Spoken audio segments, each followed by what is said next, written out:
stand by the door. Okay, when you go, I'll go with you.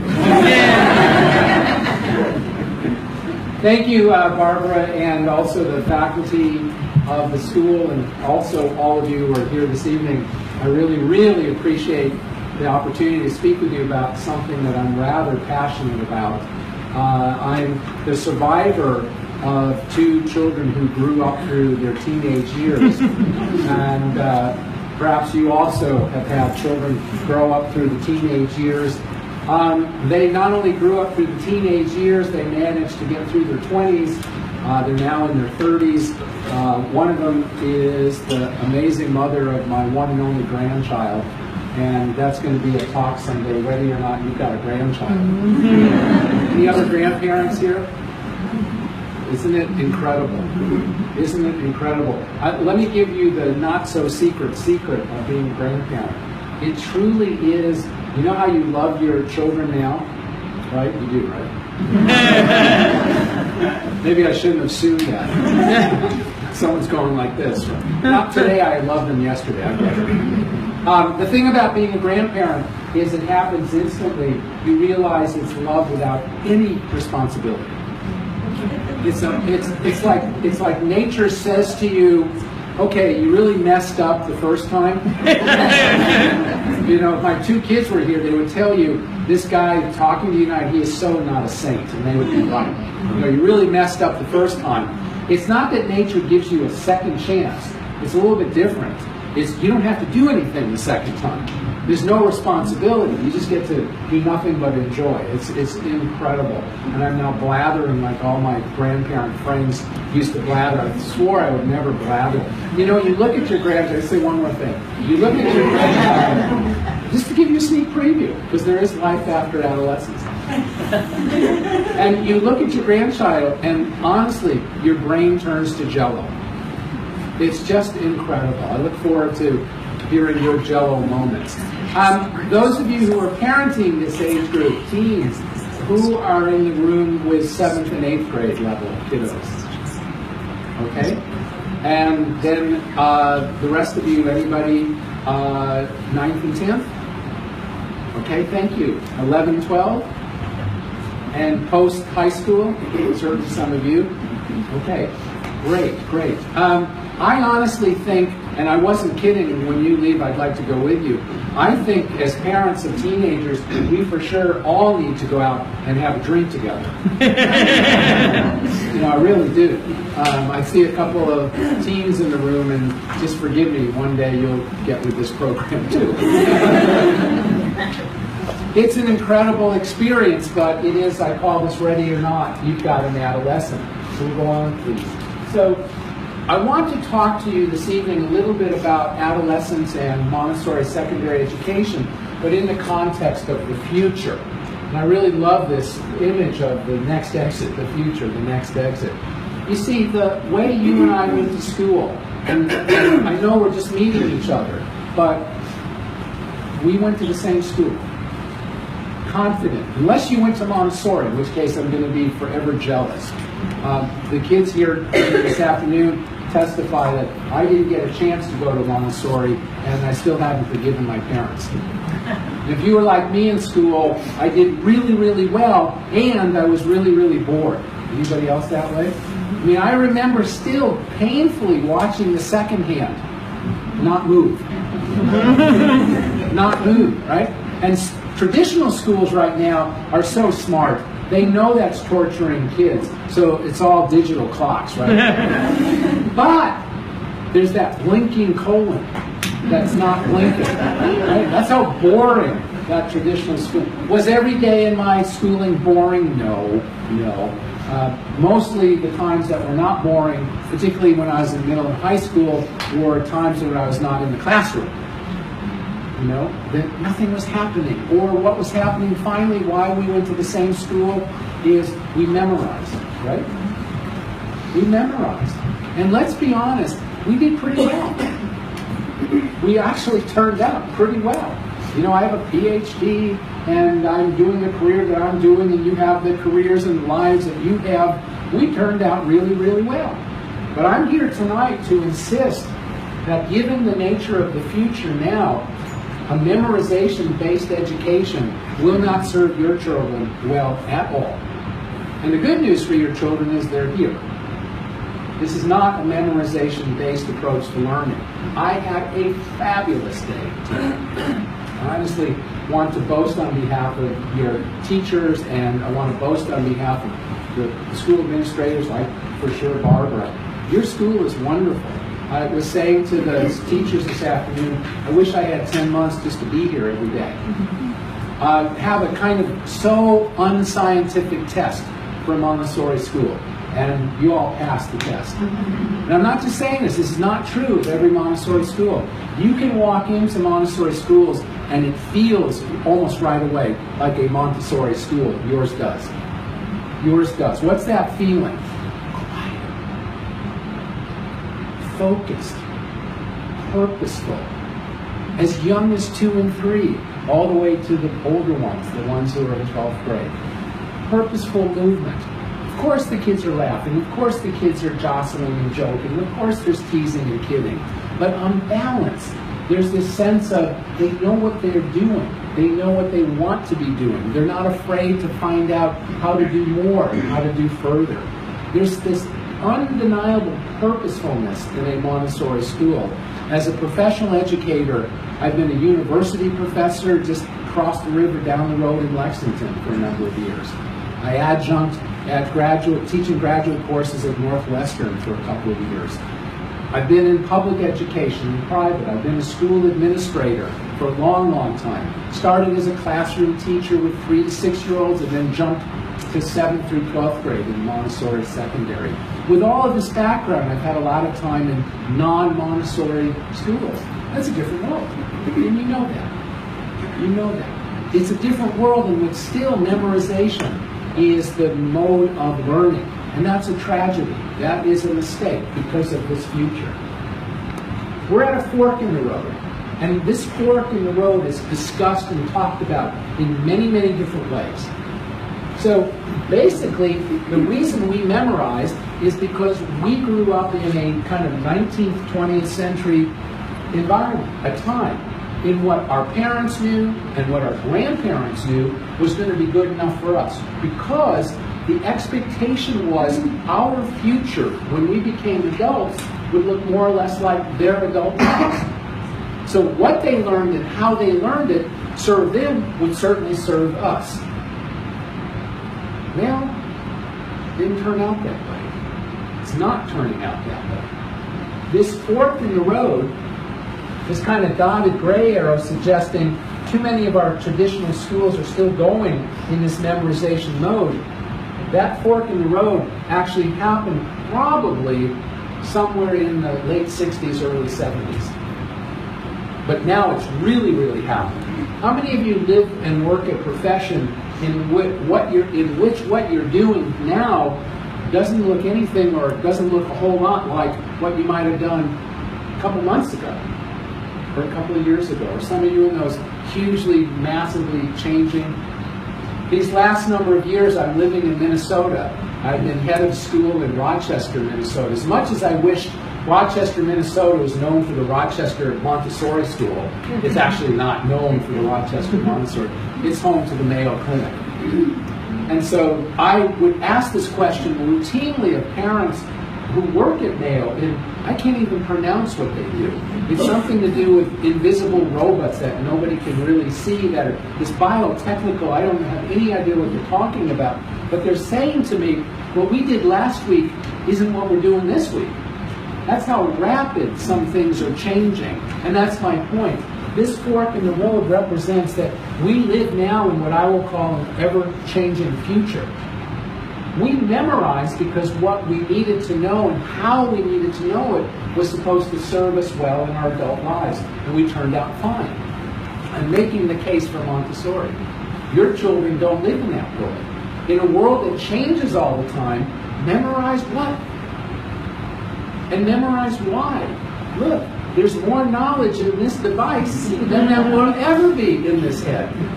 And we all know that. We all know that. This is a Siri Google away. I had to memorize all the presidents of the United States. Did any of you have to memorize all the presidents? Right?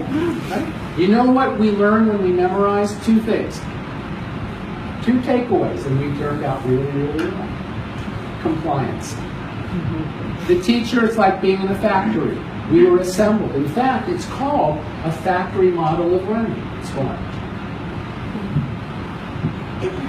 Montessori is different. If I could read to you just Maria Montessori, the need so keenly felt for reform of secondary school concerns not only an educational but also a human and social problem. It can be summed up in one sentence. Schools as they are today are adapted neither to the needs of the adolescent nor to the times in which we live. She wrote this in the 1930s. She wrote this just before one of the most massive periods of ever change called World War II.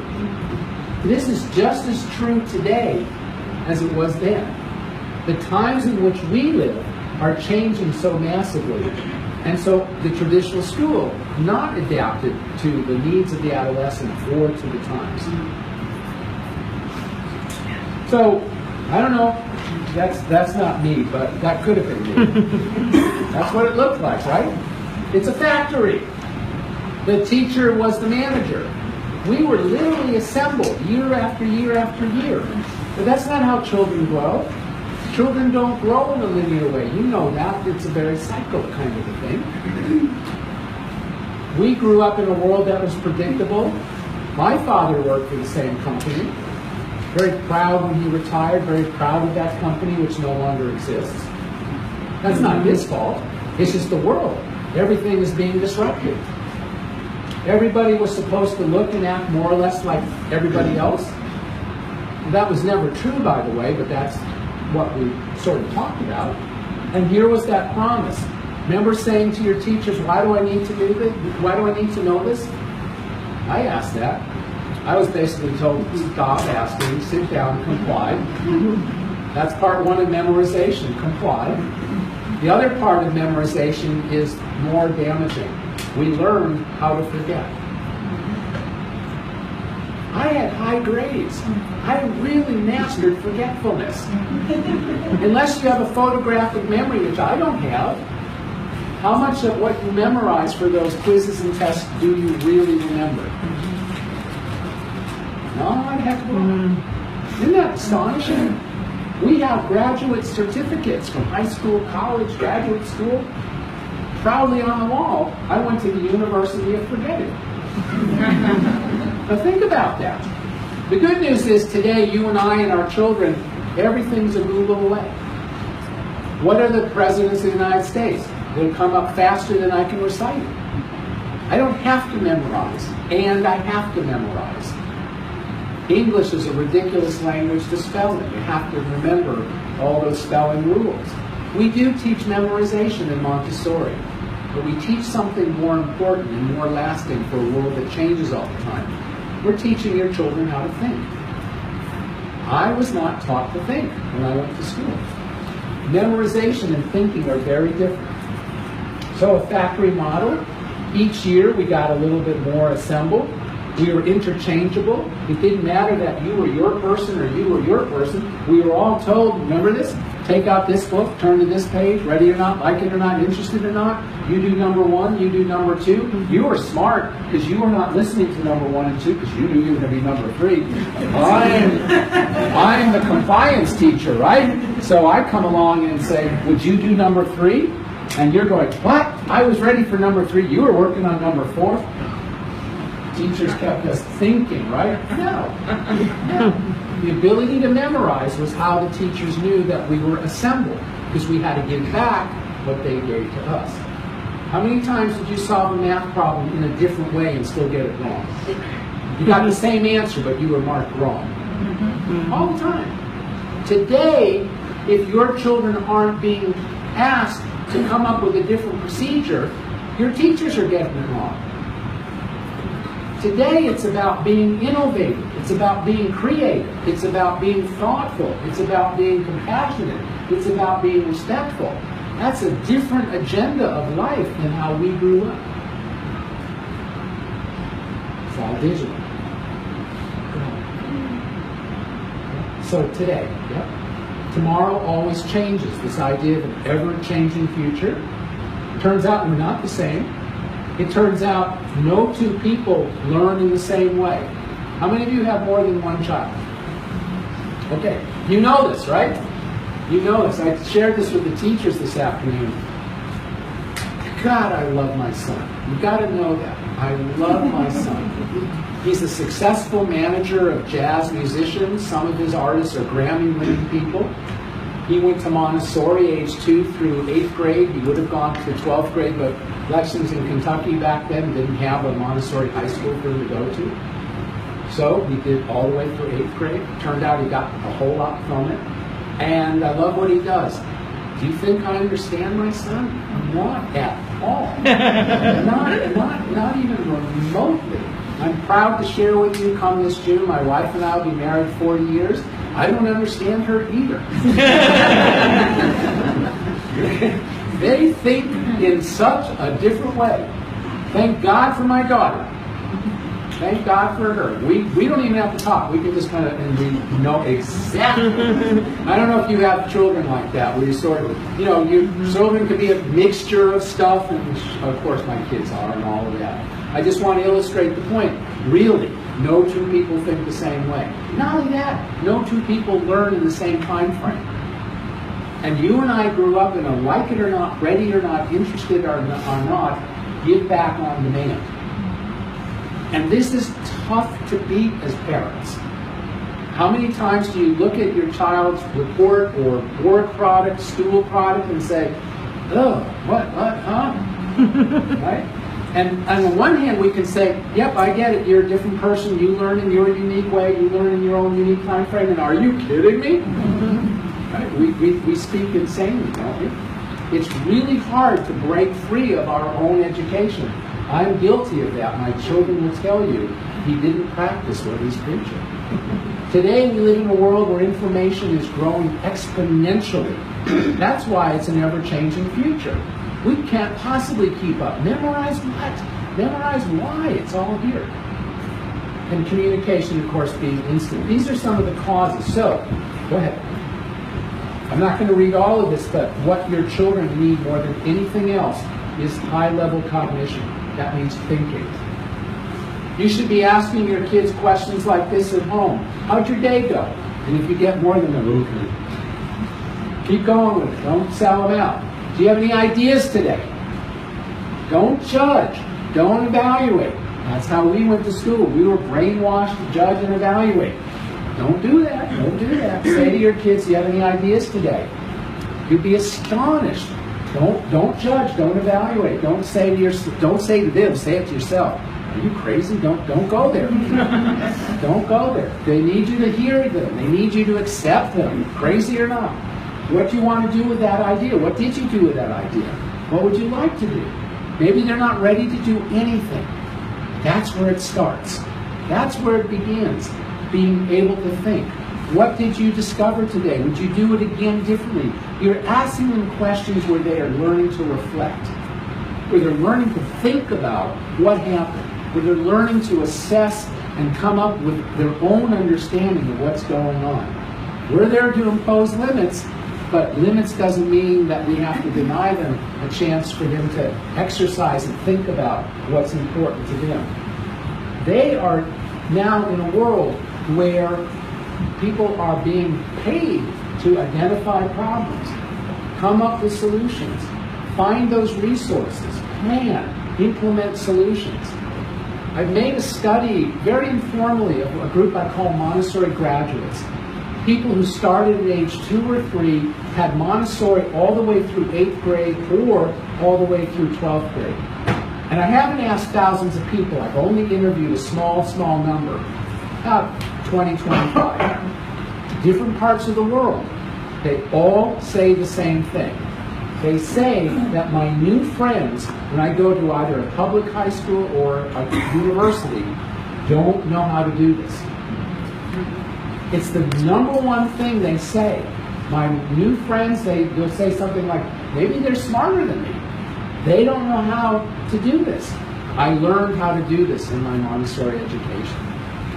Thinking creatively. Digital literacy is essential. Everybody now knows if you don't know how to run your computer, you look for a 1 or a 2-year-old, right? I mean, those things were designed for 1 or 2-year-olds. You know, my granddaughter's 13 months. She's got this figured out already. Demonstration of leadership and teamwork skills is essential. So too is understanding, accepting, and including diversity. We're not the same. We're all different. Hallelujah. To celebrate that, to live with that. Let's go. So 21st century thinking, just to show it to you in a slightly different way. It turns out persistence, Harvard University says, is probably the #1 habit of mind for a student to develop that will predict better than anything else college GPA, career, income. That's a huge finding. Well, they went on in that report to say, where do kids develop that kind of habit of persistence? Montessori schools, they say. Go Harvard, go. I can be proud for them. I went to a different Ivy League school. You know that rivalry stuff. Okay. Notice that memorization is not on the list. Notice that compliance is not on the list. You should be encouraging your children to make as many mistakes as possible. You should have a poster and a banner in your hallway and in your door and on the mirror in the bathroom. Mistakes are welcome here. Not the way I went to school. I was terrified of making a mistake.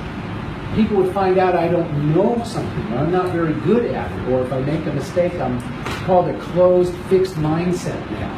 You want to encourage open growth mindset by encouraging them to try it, go for it. If we don't make a mistake, we can't learn. But if we can learn from our mistakes and not be emotionally crippled by it, I learned how to be emotionally crippled. I was embarrassed when the teacher called on me. I was busy working up #1 or #2, and I got called on a different problem that I wasn't ready for. Is this making sense? Another list of what abilities your kids must graduate with. Self-reliance and persistence, there's that word again. Montessori graduates say, I've got all these new friends in high school, or I've got all these new friends at college, university, or wherever their new friends are. And they'll say with sadness, they don't want to do anything. They don't want to do anything. I find that statement fascinating. I don't think it's true. I didn't go to Montessori anything. I was so busy in high school. You know, I have a lot of friends and a lot of memories of my college friends. We were busy, we were engaged, we were involved. Montessori graduates see a quality difference that I don't see. There's a kind of being involved, there's a kind of being active that Montessori graduates understand and recognize that I guess I can't see. Again, I didn't go to Montessori. This list does not come from Montessori educators. Those circles do not come from Montessori educators. These come from employers. This is what the world of employment is asking for from its workforce now. Not compliance, not at all, but leadership. Leadership as an employee. Perhaps in your own professional work, that's what you're experiencing. I would be wishing I could listen more to you than my speaking to you. Saw some wonderful photographs of children, adolescents that I've been involved with over the years, and we'll add some text to it. So, what is Montessori based on? This idea that no two children learn in the same way or in the same time frame. Montessori education, in other words, is individualizing how students learn. Inquiry-based learning. Those of you who've had children here or currently do who are 3 and 4, all those materials down in the hall, down in the rooms down the hall, all of that's for investigation. All of that's for discovery. So that younger children do it with objects, your adolescents are doing it with ideas. Investigating key concepts, central concepts that can't be answered in one class, can't even be answered in 4 years. Concepts and ideas that we come back to again and again and again. What is freedom? That's a whole lifetime of discussion, right? And study and understanding. What is that? And how does that happen in my life? Or responsibility. What is that? Now, the younger children in Montessori explore with objects. Your students, of course, now need to explore central ideas. They're learning to think. So, by comparison, those of you whose children were in the elementary or currently are, what's going on here is developmentally, the ages 6 to 12 is actually a very quiet developmental period. It's very slow. It's very gradual. Certainly the 12-year-old is larger than the 6-year-old. It's not an overnight kind of a thing.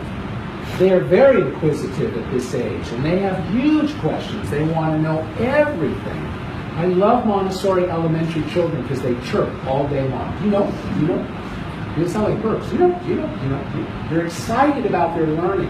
I've gone to so many traditional elementary schools. You hear something very different from elementary kids in those schools. It's like this. If you'd only stopped asking questions, we could have been outside earlier to play. That's a very different culture. That's a very different attitude towards learning. Montessori kids at this age are pursuing big questions. Where did the, and you don't know what they're curious about. And out it comes. Where did butterflies come from? Or they want to know everything there is to know about gems, or they want to know everything there is to know about, and they can't take it away from them. It just consumes them. They're exploring the larger world. The whole curriculum for elementary is called the 5 Great Lessons, 5 big stories about the universe, about life on the planet, civilizations, mathematics, the story of language. Huge, huge questions. It takes 6 years to go through all that material of learning. They're becoming literate, numerate. Typically, a Montessori student who starts in 1st grade, goes all the way through 6th, is about 1.5 to 2 years ahead of traditional kids. Typically. The content, the richness of it, the integration of it is that powerful. Now, back up. The 12 to 15-year-old, there's something different going on. And that is, they turn out to have a different challenge in learning. Those of you who have 7th, 8th, and 9th graders, this is an explosive time of growth. Some of the kids go home and go to sleep, and the next day they wake up in a body 3 times as big. And some of the kids go home and wake up in the same size. And they're in the same size for about 8 more years. It used to be thought that rates of growth meant something. It doesn't mean anything anymore. There's no correlation to anything. Each pattern of growth is unique and special and individual. But you have an adolescent because the feet go, right? And all of a sudden, they're a little bit unsure of themselves. They've got this big body that they're trying to re-coordinate. It starts with the feet. It's like almost overnight, right? You can't keep them in shoes either. Right? It's growing so fast. And then the ears, and the nose, and they're goofy looking, right? It's a goofy period. There's only 2 times in life where physically the body grows from extremities inward. Infancy and young adolescence. This truly is a rebirth. Sometimes you've got this kid at home and the books go boom, right? On the table or maybe on their foot. It's going everywhere. Boom. And you think, oh, this child of mine is just out of control. Yes, they are. This child's being rude. No, they're just out of control. This body needs a chance to reintegrate. They keep knocking into things. Yep. They don't have the balance. They don't. Then they have this big body, so you think they should be able to do big adult-like things, and they're so stupid.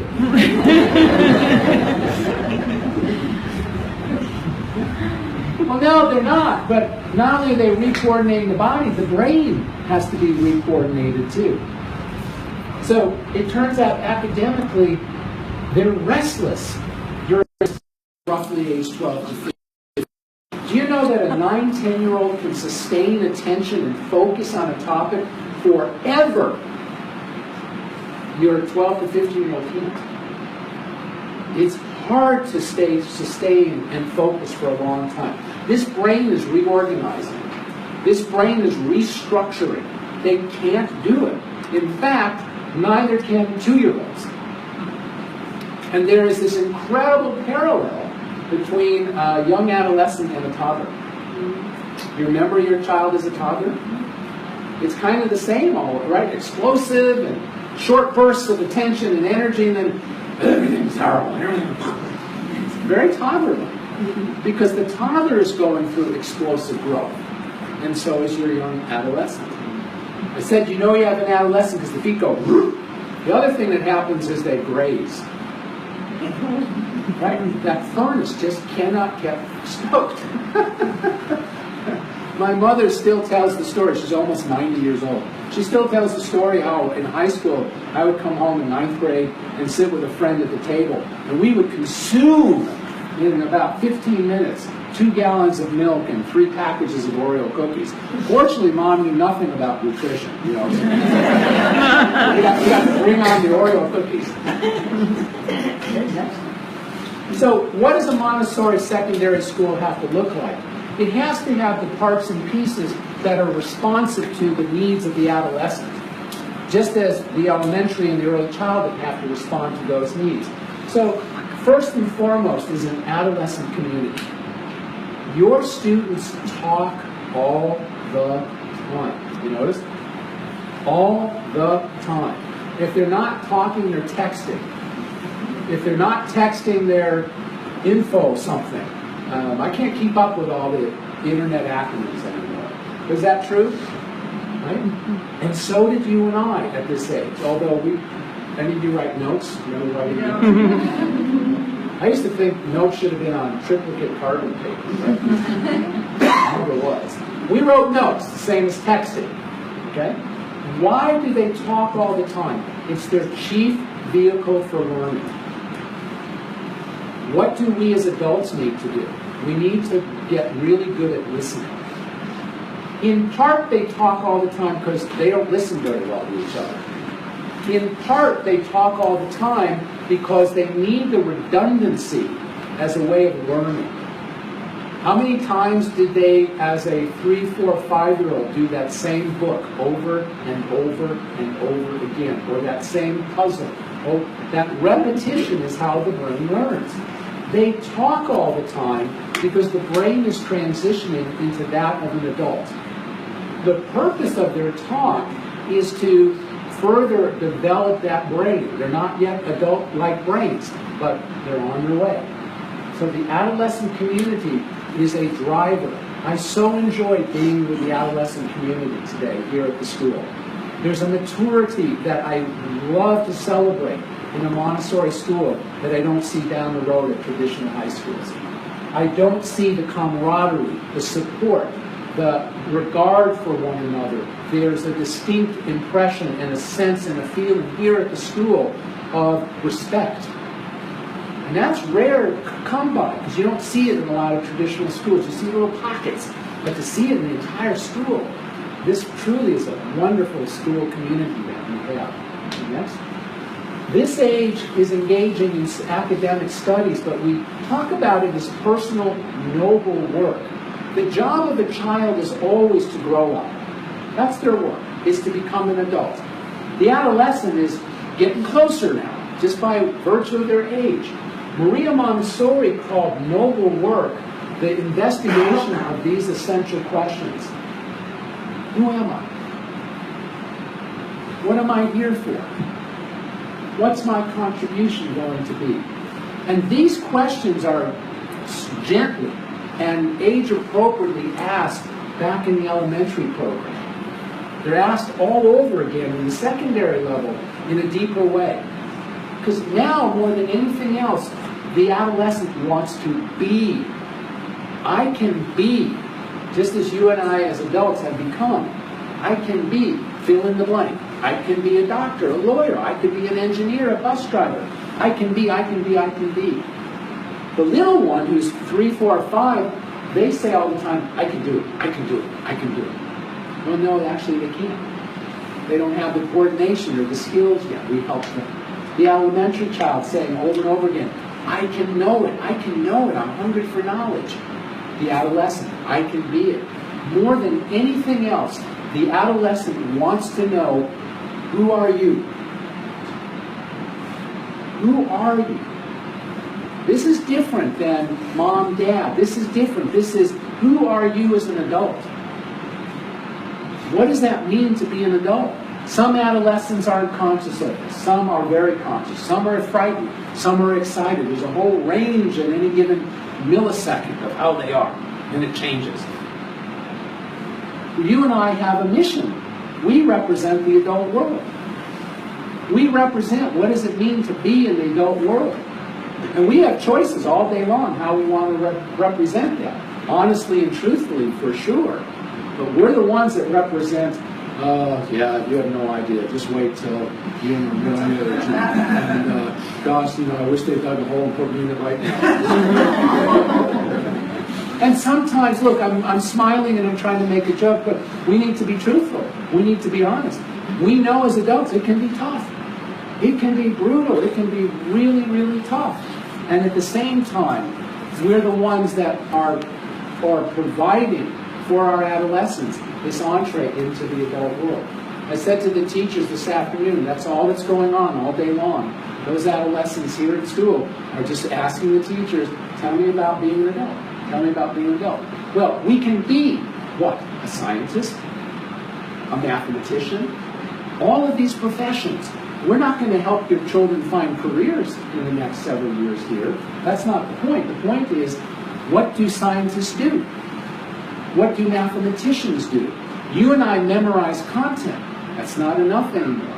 In addition to learning to think, problem solve, be creative, we want them also to understand, what do people do as adults? What does that mean? And it comes down to one idea, one central driver. We make decisions. Whatever the profession is, whatever the career is, you and I as adults make decisions. Well, your kids have been making decisions for a long time, right? Do I want this cereal or that cereal? Well, this is a different kind of decision. The adolescent wants this kind, economic decision making. And they're not ready. And the world's not ready for that either. They're still young adolescents or older adolescents. But to be an adult is to make economic decisions.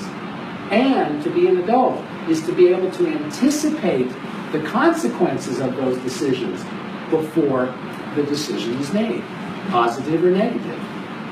Right? We don't want adolescents behind the wheel of a car and then decide, maybe I shouldn't have had that drink. We would like that decision to have occurred prior to getting behind the wheel of the car. So lots of studies in Montessori Secondary, and we also offer business opportunities for this economic decision-making reason. It turns out when you run a business, when you own a business, the business never sleeps, right? Any of you business owners or have in the past or plan to? Does that make sense? The business never sleeps? Exactly that way. The business never sleeps. Doesn't matter how you feel. Doesn't matter whether you want to or not. That business never sleeps. When an adolescent can be involved with something larger than their feelings and larger than their mood and larger than that momentary attitude, they get a lifelong lesson about what does it mean to contribute and to make a difference. Travel, because we live in a connected world, and service to others. Montessori graduates say over and over again, in Montessori I learned how to be responsible. My new friends don't seem to know about that. So, if this room were filled with adolescents, what do you think we'd see them doing? Talking. And texting. Exactly. What would they be talking about? Everything. Anything. Nothing. It's like watching toddlers just ramble around. But essential to the life of the adolescent is relationship. That community. So my advice always to parents is this. Whatever else, stay off their emotional roller coaster. So easy to say. So hard sometimes to do.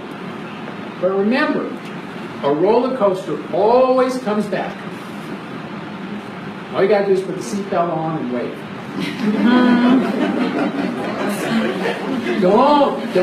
Don't climb into the emotional ride. Easy to say, so hard to do. I am not a Montessori saint. Every time my child came home with a really bad test score from his traditional high school, I knew his life was over. So maybe I should have told my son, stay off of my roller coaster. Turns out adolescence is new. It's actually a relatively new thing. It's slightly more than 100 years old. Slightly more. We'll go through this quickly. There was no adolescence. This is a painting from about the 1700s. There was child and then there was adult. And adult was somewhere between whenever you needed to go to work. And that was the end of childhood. There are diaries actually, of the colonists in this continent in the 1600s, describing the chores of 2-year-olds, already responsible for the chickens and feeding of the goats. 2-year-olds. So there wasn't anything called toddler either back then. Of course, the downside of not having a category called adolescence was they were part of the workforce. Most of the population went maybe through 3rd grade, about that age, and then that was it. Off to the mines, off to the farms, working hours and hours and hours. That still happens, right? But it really happened. Then, we got this whole thing about the adolescent happening. You know, this is as stereotypical as it comes, right? There it is, the chatty girls and the boy looking in, and Lisa discovered boys. Stephanie doesn't. You know, there was all that. Actually, I'm not sure what that caption says.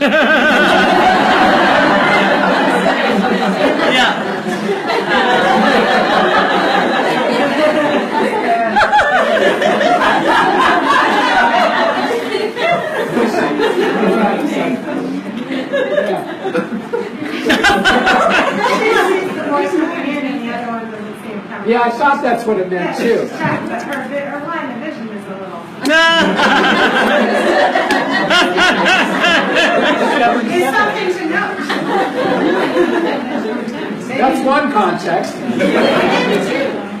Right. I can think of others. Let's go on. I love this quote. Adolescence is a period of rapid changes between the ages of 12 and 17. For example, parent ages twice as much as 20 years. Right? Love that one. And another one. Adolescence comes twice in life. Once when you are, once when you parent one. Okay. This is very interesting. From the adolescent point of view, we adults, we are so mixed up. The messages that we give as a culture, as a society, is so mixed up. Go slow through this one. In some places, you can drive as young as 15 and as old as 17, right? So does that mean you're now an adult? Military service at 18, are you now an adult? You can vote at 18. Are you an adult? You can't drink alcohol legally till 21. You can't borrow money from a bank or rent a car in some states until you're 23. In other places, not until you're 25. So we don't know when you're an adult. And now lately, like a year or two ago lately, out comes this psychological brain research that says you don't even have an adult brain now until you're 28, 29, and 30. For those of you who've got that age group, take some solace from my mother, who's almost 90 years old. She says, as far as she's concerned, my brother, sister, and I are still children. This is the title of a book from the 1980s. David Elkind was America's foremost adolescent psychologist, and titled this book, All Grown Up, No Place to Go. And that, to me, says a lot. It used to be that teens could go off to shopping malls, but shopping malls are closing. So now where do they go? There's no wealth of literature or numbers of books for this age, like there is for early childhood. There's no games that are really made unless you look at the computer blow them up things. Computer games, what are they called? Yeah, that stuff. Video games. I can't get over this. I can't get over this. There's a guy in Sweden. He's like 28. So he doesn't even have an adult brain yet. This guy is earning over $1 million a year. People are paying him to play these games and listen to him go, oh no, they're about to blow off my knee. Oh, my knee got blown off. Oh, I spent like 2 minutes listening to this. I thought, are you kidding me? I'm in the wrong business. All grown up, no place to go. I mentioned this idea of the brain changing. I love this cartoon. I hope it's clear enough to see. The head opens and the whole brain jumps out. Some 10, 15 years ago, something like that. This phenomenon was discovered, brain cell pruning. It's the ultimate use it or lose it. It turns out that if children do have experiences with musical instruments when they're young and in elementary years, those brain cells will stick around through adolescence. If they've had no musical experience, those brain cells get chopped or pruned away. Similar with athletic things, with sports. If we don't use the brain cells that are designed for sport-type activity, those brain cells get pruned away. Same with foreign languages. We know that a young child can learn a foreign language, so much faster and easier and more accurately than an adult brain can. The brain is designed at certain ages to do certain things, to do certain work. And language learning is right at birth. By the time a child is about 11, 12 months old, the tongue, the jaw, the muscles, everything has locked in around the sounds of the native language. And yet still, those kids can go to another country and still absorb and pick up. You know how hard it is to learn language? Use the brain cells or you lose them, which makes it difficult for us as adults to do things later. We do keep learning as adults. We just can't do it like we once did because of all that brain cell pruning. Your teens are going through that right now. There's a difference between a 12, 13, 14-year-old adolescent and an 18-year-old, the older adolescent. They're two different critters, if you will. Just to point out a few things. All of this summary means that 12, 13, 14-year-olds tend to be more absolute. It's this or it's that. There's almost an inflexibility for some of them in their thinking, whereas the 17, 18-year-old can be more flexible. There can be gray. For some 12, 13, 14-year-olds, it's black or white. The older ones, some of them are still black or white, but a lot of them are still more gray. I'm supposed to stop in 3 minutes. Let's go on. So, in this ever-changing future, we are asking children to learn how to think. We're asking them to analyze, to evaluate, to apply what they've learned to unfamiliar situations. That doesn't happen overnight. That takes many years of growth and development. It begins when they're real young. It continues growing through adolescence, university as well. Inquiry-based learning turns out, though, to be very personally meaningful. When I went to school, I was forever asking, when am I going to need this in my life, and why do I need to know it? Inquiry-based learning begins right there. Here's why this is important. Here's why you should know about this. Also, it's interdisciplinary. We're blending the subjects, and that certainly is happening here. We start with an essential question in an inquiry-based learning approach. These questions invite discovery and inquiry. They're debatable. It's not what's in my head as the teacher, guess what I'm thinking, and give it back to me. It also, the questions give a context. And we ask them not once, but again and again, like, what is social injustice? Should individuals have power? How can we apply understandings of past social injustices to affect positive social change now? None of these questions have the answer. By design, they're meant to provoke thought. They're meant to provoke investigation, ranging from opinion to is there any evidence for what you just said? And what makes what you just said, what makes that evidence? And how do we verify that that evidence has veracity? And what does that mean? And we're teaching your kids to think. Thinking, because without thinking, they cannot adapt in a world that's changing all the time. Here's an example. We want them to understand, and how do we know they understand? Is they can apply to a new situation. So I've been teaching math forever, and use a linear equation. Remember good old y equals mx plus b? You remember that, right? You memorized that, right? Just take your hand, right? Visually display each cell phone plan and justify the advantages of each one. So here are 3 plans.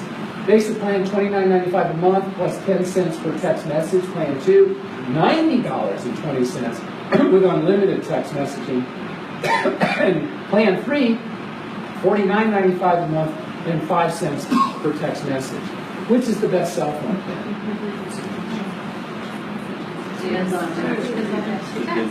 I'm hearing 2 answers. I'm hearing people say plan 2. And it depends on how much you text. Let's see what it looks like.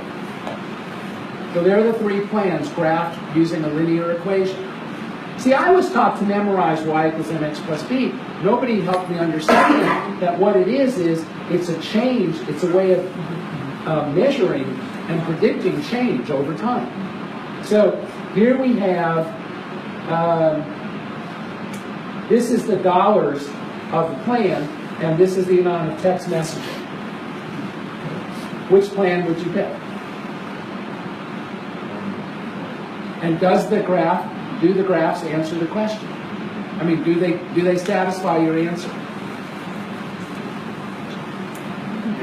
Mm-hmm. It still comes down to what? How much you text. How much you text. Right. That hasn't changed. Okay? So this then becomes a thinking tool. This is just a tool used for thinking. But now, justify your answer. Justify your answer. That's a way of thinking that's different than describe. And that's what inquiry involves. We don't only in Montessori, and you know this, we do more than math and history and science. This is from a Montessori high school in Sarasota. The kids are obviously busy digging, and what they're actually doing is they're developing the garden beds for the school. And the garden beds are used at this school by the younger kids for planting flowering plants. These kids took on a community service project to spread the mulch. But they also had to do all the work of finding out where's the best cost and evaluating, and you should have seen the graphs. Okay. Tell me to stop if you need to leave. I know I'm going over time. Go a little bit more. So you're looking at the cosmos because these questions are asked beginning in the Montessori elementary program. What am I? What is the task of man in this wonderful universe? Do we merely live here for ourselves, or is there something more for us to do? Maria Montessori was insistent that education is not only about subjects, but it's also about the individual person. There is a spiritual component here. What am I here for? What am I meant to do? These questions in a variety of forms are brought again in the secondary program. I want to share with you to end tonight, and hopefully you have interest to ask questions. These are comments from some of those Montessori graduates. Our school lives contrast in ways that surprise us. I find that I perceive the world in a very different way from most of my friends, and I attribute that difference to my Montessori education and 2 specific elements of it: the great lessons and freedoms and responsibilities. The great lessons are brought in starting in 1st grade about the universe, about life, about civilizations, mathematics and numbers, and language. The absence of clear lessons on and direct experience with responsibility and freedom are most prominently displayed in group and individual learning behavior.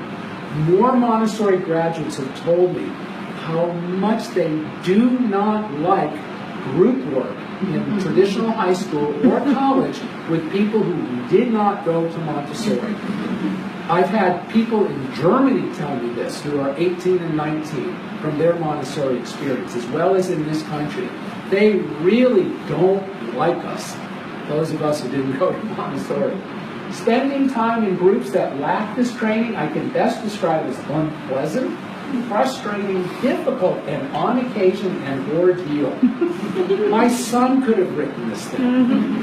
Truly, he would come home furious at the amount of time wasted. Montessori kids show up ready to go. Montessori graduates show up ready to work. I met a 43-year-old guy last year. He went to Montessori all the way through 8th grade. He's a businessman. He says, I go to these business meetings, 150, 200 people. He said, I can tell in an instant who went to Montessori.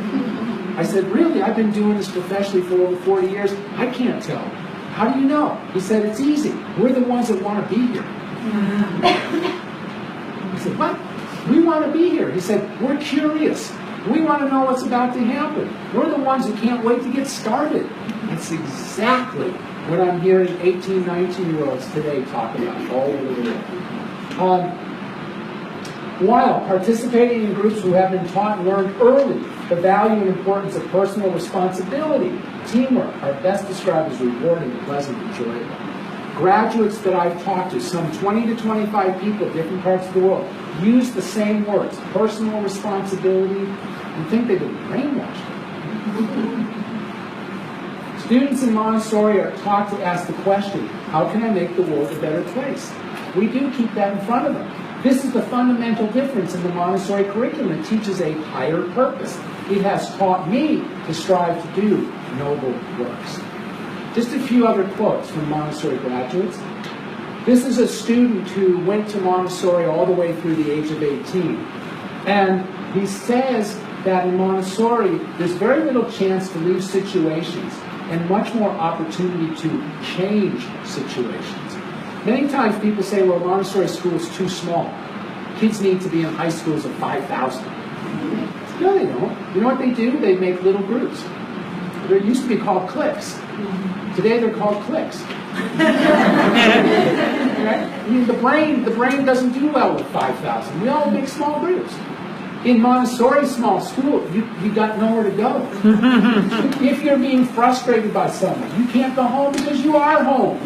And the importance becomes just knowing how you as a person can internally deal with stress and anger and fear, and what you can do to diffuse situations. Montessori graduates have learned how to contribute, how to make someone else or some need more important than themselves. And they say when you do that, you don't get lost in yourself. But when you have these group experience with people who didn't have Montessori, they're so lost in themselves. It's so maddening, they say. Just a couple more. This particular student sums it up. Of all the people I've interviewed, she says it succinctly. In order to gain a global perspective, and we do need that, we're in an ever-changing global world, you need to have a real strong foundation. That foundation, in our case, is local or even internal. So if you know how to trust, and you know how to respect, and you know how to question, once you have these main principles, once you are unleashed into the world, you are a little more prepared and ready to take on what it has to offer. Isn't that incredible? 17-year-old, she said that. That's unbelievably insightful. I told you, I've never forgiven my parents. They didn't know anything about Montessori. They should. All right, we'll finish up with, you may know these guys went to Montessori. Google was founded and is led by Montessori graduates. I do think I benefited from the Montessori education, which gives students a lot more freedom to do things at their own pace and to discover. I do think some of the credit for the willingness to pursue your own interests, you can tie that back to a Montessori education. Amazon, founded by a Montessori graduate. Will Sims, the creator of and the company that sells the most computer games. Will Sims is a Montessori graduate. There are other professions where Montessori graduates appear. It's not just all tech. It's not just all business. So, formally, thank you for your time and your attention. I do think we should go out for those drinks. You have the right to do that. Anyone who is parenting an adolescent is certainly a hero. It's an act of courage and all of those incredible things. But having gone through it, I still blink and think it went so fast. The 6 years seemed like forever, and looking back, it just went so fast. Thank you for your time, your attention, and hopefully you might have a few questions or comments. Otherwise, I do thank you. You have a fabulous, wonderful school. Thank you.